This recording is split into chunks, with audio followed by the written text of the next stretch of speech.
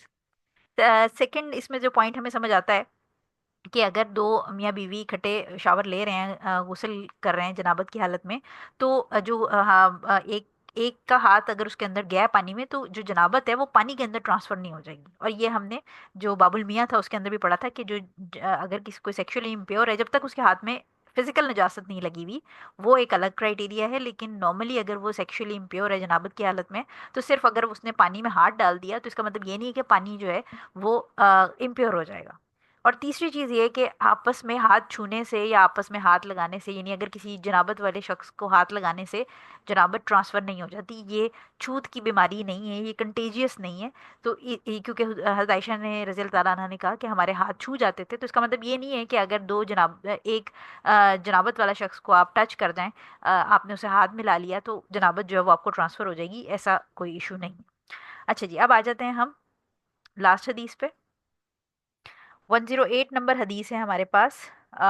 یہ ہے جی ابو ہریرہ رضی اللہ تعالیٰ عنہ سے روایت کرتے ہیں کہ رسول صلی اللہ علیہ وسلم نے فرمایا ہر بال کی تہ یعنی اس کے تہ کا مطلب ہے انڈر ہر ایوری ہیئر. ٹھیک ہے. تو انہوں نے کہا کہ جو ہر بال کی تہ ہے یعنی اس کی نیچے والی سائڈ پہ میں جنابت کا اثر ہوتا ہے. یعنی جو سیکشول امپیورٹی ہے وہ ہر بال کے نیچے ہے. اس لیے بالوں کو اچھی طرح دھویا کرو اور جسم کو اچھی طرح مل کر صاف کیا کرو.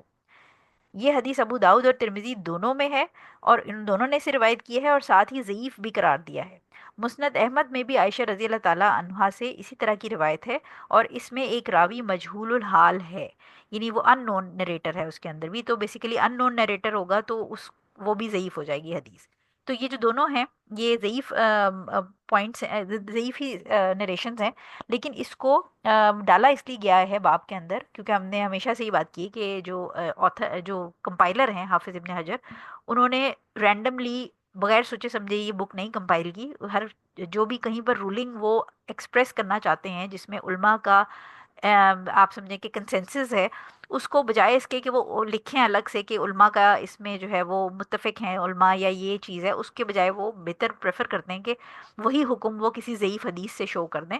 لیکن پوائنٹ یہ کہ ضعیف حدیث سے حکم نہیں لیا جا رہا، ضعیف حدیث صرف ایک بات آپ تک پہنچانے کے لیے یہ یہاں رکھی گئی ہے.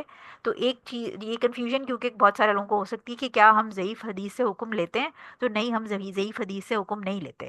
انہوں نے یہاں پر یہ اس لیے لکھی ہے کیونکہ یہ مختلف اور شواہد اور جو صحابہ کی نریشنز ہیں، آثار ہیں، اور باقی سارے بہت سارے ایویڈنسز ہوتے ہیں جن کے وجہ سے ایک رول اسکالرز بنا دیتے ہیں، اور وہ رول بجائے اس کے کہ حافظ ابن حجر الگ سے لکھیں وہ آپ کو کسی ضعیف حدیث کی فارم میں ریپرزینٹ کر دیتے ہیں کیونکہ یہ جو ہماری کتاب ہے یہ obviously احادیث کی کتاب ہے. سو جو رولنگ ہے اس کے اندر بیسیکلی یہ کیوں ڈالی گئی ہے کیونکہ جو غسل ہے، چاہے وہ جنابت کا ہو، چاہے وہ حیض کا ہو، چاہے وہ نفاس کے بعد ہو، ہر طرح کا جو غسل ہے اس میں ہر مطلب اسکن کے باڈی کے ہر سیکشن تک پانی پہنچنا ضروری ہے.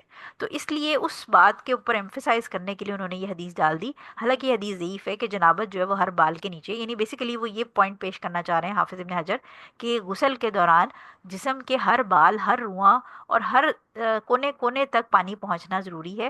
کیونکہ اس میں جو ہے وہ اسکالرس کا کنسنسس ہے کہ اگر جسم کا کوئی حصہ ڈرائی رہ جائے گا اور غسل آپ نے کر لیا اور وہ ڈرائی رہ گیا تو غسل، جیسے وضو کا ہم نے کہا تھا کہ وضو کے اندر بھی ڈرائی ایریا نہیں چھوٹنا چاہیے، اس طرح غسل بھی انویلڈ ہو جائے گا اگر وہ ڈرائی ایریا رہ جائے گا. دوسرا یہ کہ ہم نے یہ بات کر لی تھی پہلے، میں نے آپ کو بتا دیا کہ منہ میں پانی اور ناک میں پانی ڈالنا چڑھانا جو ہے وہ اوبلیگیٹری ہے غسل کا، پوری باڈی پہ پانی ڈالنے کے ساتھ ساتھ. اگر وہ نہیں کریں گے تو اس کے ساتھ بھی غسل آپ کا کمپلیٹ نہیں ہوگا. اس کے علاوہ شیخ عثیمین جو ہیں ان کی ایک امپورٹنٹ بات یہ ہے کہ جب خواتین جو ہیں وہ غسل جنابت کریں، ہم نے کہا تھا کہ غسل جنابت میں بال کھولنے کی ضرورت نہیں ہے، تو انہوں نے ایک ایکسٹرا پوائنٹ ایڈ کیا ہے کہ جب آپ غسل جنابت کر رہی ہوں، خواتین کی بات ہو رہی ہے، اور اگر انہوں نے چٹیا بنائی ہے یا جوڑا بنایا ہوا ہے تو اس کیس میں پرائمری تو پرپز یہ ہے کہ آپ کے اسکیلپ کے ہر جگہ پہ پانی پہنچنا چاہیے، لیکن جو آپ کی بریڈ ہے چٹیا اس کو بھی آپ پانی کے نیچے اس کے اندر مطلب پانی جیسے شاور ہے تو اس کے نیچے چٹیا کر کے اس کو گیلا کر کے اور اس کو نچوڑ لیں، ٹھیک ہے، یعنی تاکہ چٹیا کے اندر بھی پانی چلا جائے. یا جوڑا ہے تو جوڑے کے اوپر بھی اوبیسلی جب آپ شاور کے نیچے کھڑے ہوں گے تو جوڑے کے اندر بھی پانی جائے گا، تو تھوڑا سا اس کو ہاتھ سے دبا لیں تاکہ بالوں کے اندر بھی پانی چلا جائے، اور اسکیلپ پہ تو پانی آپ نے پہنچانا ہی ہے. اس کے علاوہ دو امپورٹنٹ پوائنٹ آپ نے یہ سمجھنے ہیں کہ اگر آپ غسل کا سنت طریقہ یوز کر رہے ہیں جو کہ ہم نے پیچھے پڑھا ہے، سنت کے طریقے سے غسل کر رہے ہیں، تو اس میں کیونکہ آپ پورا نماز والا وضو ساتھ کر رہے ہیں، تو اس کے بعد آپ کا اگر وضو قائم ہے تو آپ اس غسل کے بعد یعنی سنت کے طریقے سے غسل کرنے کے بعد، کیونکہ آپ نے وضو اس میں آلریڈی کر لیا ہے، تو آپ اس کے بعد نماز پڑھ سکتے ہیں. لیکن اگر آپ اوبلیگیٹری غسل کر رہے ہیں جس میں صرف آپ نے ناک اور منہ میں پانی چڑھایا ہے اور ساتھ میں اوپر سے پانی ڈالا ہے، اور آپ یہ جو غسل کر رہے ہیں، یہ جو فرض غسل ہے یعنی بیسک غسل جو ہے اس کو اگر آپ کر رہے ہیں اور یہ جنابت کی حالت سے نکلنے کے لیے کر رہے ہیں، یا آپ پیریڈز کا سے پاک ہونے کے لیے یا نفاس سے پاک ہونے، یعنی جو آپ کا میجر ریچول امپیورٹی اگر اس سے نکلنے کے لیے یہ اوبلیگیٹری غسل کر رہے ہیں، تو اس میں آپ وضو کے بغیر بھی نماز پڑھ سکتے ہیں. یعنی اوبیسلی ہم نے بات کی تھی کہ اس کے اندر تو جو بیسک ہے اس میں تو آپ وضو نہیں کر رہے، اس میں تو صرف آپ کلی کر رہے ہیں، ناک میں پانی چڑھا رہے ہیں اور اوپر سے پوری باڈی پہ پانی ڈال رہے ہیں. لیکن اگر یہ آپ میجر سیکشول امپیورٹی سے نکلنے کے لیے یہ والا غسل بیسک غسل کر رہے ہیں، تو اس کے بعد کیونکہ آپ حد سے اکبر سے نکل آئے ہیں، تو حد سے اکبر کے ساتھ حد سے Asghar minor ritual impurity automatically نکل جائے گی، تو لہٰذا ایسے غسل کے ساتھ آپ کو وضو سیپریٹ سے کر کے نماز پڑھنے کی ضرورت نہیں ہے. لیکن اگر آپ عید کی نماز کا غسل کر رہے ہیں، یہ جو ریکمینڈڈ غسل ہے یہ مستحب ہے، ٹھیک ہے، سنہ کے غسل ہیں، اگر آپ عید کی نماز کا غسل کر رہے ہیں یا آپ جمعے کی نماز کا غسل کر رہے ہیں اور آپ کو جنابت نہیں ہے یا آپ کو حیض نہیں ہے یا نفاس نہیں ہے، یعنی میجر ریچول امپیورٹی نہیں ہے، اور آپ ایک نارمل اپنا غسل کر رہے ہیں، تو اس کے ساتھ آپ کو وضو کرنا ضروری ہے نماز پڑھنے کے لیے. سو آئی ہوپ کہ یہ پوائنٹ تھوڑا سا کنفیوزنگ ہے لیکن آپ کو سمجھ آ گیا ہوگا کہ اگر تو آپ سنت کے طریقے سے وضو کر رہے ہیں جس میں سنت کے طریقے سے غسل کر رہے ہیں جس میں آلریڈی وضو شامل ہے، پھر آپ کو نماز کے لیے ایکسٹرا وضو کرنے کی ضرورت نہیں ہے. لیکن اگر آپ بیسک طریقے سے بغیر وضو والا غسل کر رہے ہیں جس میں صرف پانی ڈال رہے ہیں، کلی کر رہے ہیں، ناک میں پانی ڈال رہے ہیں، اگر اس وہ والا غسل کر رہے ہیں تو میجر ریچول امپیورٹی یعنی حد سے اکبر سے نکلنے کے لیے اگر آپ یہ غسل کر رہے ہیں، تو جب میجر والی آپ کی جو ناپاکی ہے وہ ہٹے گی، تو اس کے ساتھ جو چھوٹی والی ناپاکی ہے جس کے لیے وضو کی ضرورت ہے وہ آٹومیٹیکلی ہٹ جائے گی. اور ایسے غسل کے بعد بے شک آپ نے بیسک غسل کیا ہے لیکن آپ کو وضو نہیں کرنا، آپ ڈائریکٹ نماز پڑھ سکتے ہیں. لیکن اگر آپ ایک سادہ نہا رہے ہیں، نارمل بات لے رہے ہیں، یا نارمل ڈیز میں غسل کر رہے ہیں، جو کہ جیسے جمعے کا غسل ہے، یا جیسے آپ کا عید کی نماز کا غسل ہے جس میں آپ جنابت یا کسی چیز سے اپنے آپ کو پاک نہیں کر رہے، ایک نارمل ریوارڈیبل غسل کر رہے ہیں، اس کیس میں آپ کو وضو ضروری کرنا ہے نماز پڑھنے کے لیے. آپ ڈائریکٹ غسل کر کے نماز پڑھنے نہیں کھڑے ہو سکتے. سو آئی ہوپ کہ یہ چیز آپ کو سمجھ آ گئی ہوگی. الحمد للہ الحمد للہ اس کے ساتھ ہی ہمارا یہ جو چیپٹر ہے یہ کمپلیٹ ہو گیا ہے. اور انشاءاللہ نیکسٹ ویک جو ہے وہ ہم پھر اپنا تیمم کا چیپٹر سٹارٹ کریں گے. بہت ایزی سا ہے وہ بھی، بڑی اس کے اندر ریپیٹیٹیو احادیث ہیں، ایکسٹرا کوئی بہت رنگ برنگی رولنگز نہیں ہیں، بٹ انٹرسٹنگ ہے. اور اس کے بعد انشاءاللہ ہمارا جو پیریڈز والا ہے وہ اس کے اندر احادیث ہیں کافی ساری، لیکن وہ بھی آپ انجوائے اس لیے کریں گے کیونکہ اس سے پہلے میں آپ کو جو ہمارے پاس فک آف منسٹریشن والا لیکچر ہے وہ اگر آپ ایک دفعہ سن لیں گے تو جو پورا چیپٹر ہے آپ کا جو حیض والا، وہ آپ کا اس ایک سیکشن جو ایک وہ ہے نا جو ایک لیکچر ہے فک آف منسٹریشن والا، اس سے وہ پورا چیپٹر کور ہو جائے گا. سو اگر وہ ایک چیپٹر آپ سن لیں گے تو باقی آپ کی جو دو کلاسز ہیں جس کے اندر ہم کوئی 10 کے قریب 12 کے قریب حدیثیں ہیں وہ بہت کوئکلی آپ کو سمجھ آ جائیں گی، کوئی اس کے اندر آپ کو ٹینشن نہیں ہوگی. سو جزاک اللہ خیر فار اٹینڈنگ. آئی ہوپ کہ چیزیں سمجھ آ گئی ہوں گی. جو پڑھا ہے سیکھا ہے آگے لوگوں تک پھیلائیں، لوگوں کو اپنے لیے صدقہ جاریہ بنائیں. دوسروں پہ بھروسہ نہ کرتے رہیں کہ آپ مر جائیں گے یا میں مر جاؤں گی تو ہمارے بعد کوئی ہمارے لیے دعائیں کرتا رہے گا، بلکہ اپنے لیے علم کی ایک ایسی نیور اینڈنگ چین کریٹ کریں کہ اگر کوئی آپ کے حق میں دعا نہیں بھی کرتا آپ کے مرنے کے بعد، تو ایٹ لیسٹ جو علم آپ نے اس کو دے دیا ہے وہ آگے جب تک لوگوں تک پہنچاتا رہے گا. اور اس میں سے کسی ایک حدیث پر کوئی ایک چھوٹا بیبی بھی جو 7 8 سال کا 10 سال کا ہے، اس نے اگر اپنی ماں سے سن لی اور وہ اس پہ عمل کرتے کرتے بڑا ہو گیا، تو یہ ایک ایسی صدقہ جاریہ ہوگا جو قبر کے اندر ہمارے پاس کنٹینیوسلی پہنچتا رہے گا. سو اس کو جو پڑھنا اور پڑھانا ہے اس کو آپ نے چھوٹی چیز نہیں سمجھنی، یہ بہت بڑی چیز ہے. یہ ہمارے لیے آخرت میں اور قبر کے اندر روشنی کا باعث بن سکتی ہے. سو اپنا خیال رکھیے گا. کلاس وائنڈ اپ کر لیتے ہیں. سبحانک اللہم و بحمدک، اشہد ان لا الہ الا انت، استغفرک و اتوب الیک. السلام علیکم ورحمۃ اللہ وبرکاتہ.